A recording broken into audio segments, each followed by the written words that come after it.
उन्हाचा दाह सोसणाऱ्या मुंबईकरांना आणि महाराष्ट्रवासियांसाठी एक आनंदाची बातमी आहे. मान्सून मुंबईमध्ये आणि आसपासच्या परिसरात दाखल झालेला आहे. हवामान विभागाच्या सायंटिस्ट सुषमा नायर आपल्यासोबत आहे. आज आपण त्यांच्याशी खास बातचीत करणार आहोत.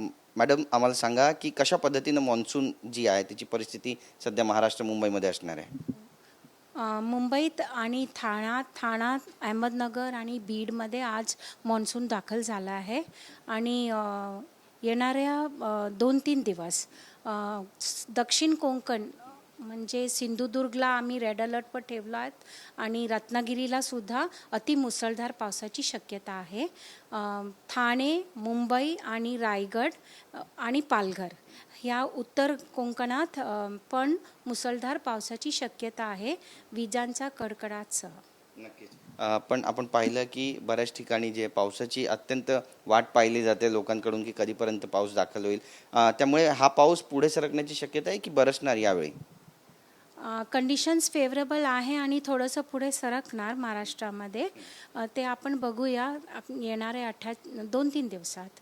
आणि पण हे पण आहे की मध्य महाराष्ट्राला सुद्धा जे घाट परिसर आहे तिथे कंडिशन्स आर फेवरेबल अतिमुसळधार पावसासाठी.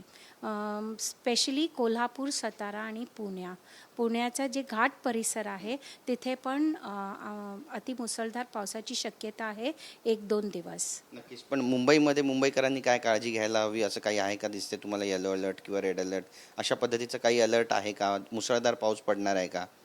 मुंबईला आम्ही 2-3 दिवस 9, 10 आणि 11 मुंबईला येलो अलर्टवर ठेवला आहे. ठाण्याला सुद्धा 1 दिवस ऑरेंज अलर्ट दिला आहे. अतिमुसळधार व्हेरी हेवी रेनची शक्यता आहे. नक्कीच. धन्यवाद आमच्याशी बोलल्याबद्दल. तर आपण पाहतो या ठिकाणी ठाणे, मुंबईला येलो अलर्ट देण्यात आलेला आहे 9, 10, 11ला. तर ठाण्यामध्ये सुद्धा खूप जास्त प्रमाणात पाऊस पडेल असं भाकीत करण्यात आलेलं आहे. त्यामुळे आता मान्सून अवघ्या तोंडावर आहे. मुंबईकर, ठाणेकर आणि संपूर्ण महाराष्ट्रात लोकांनी स्वतःची काळजी घेणं गरजेचं आहे. कॅमेरा पर्सन हरीश नेगीसा, गिरीश गायकवाड, TV9 मराठी, मुंबई.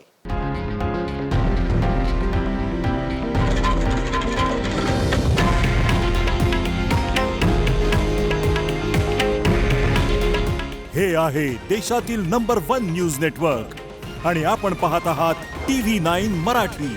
काळजी तुमची, हित महाराष्ट्राचं.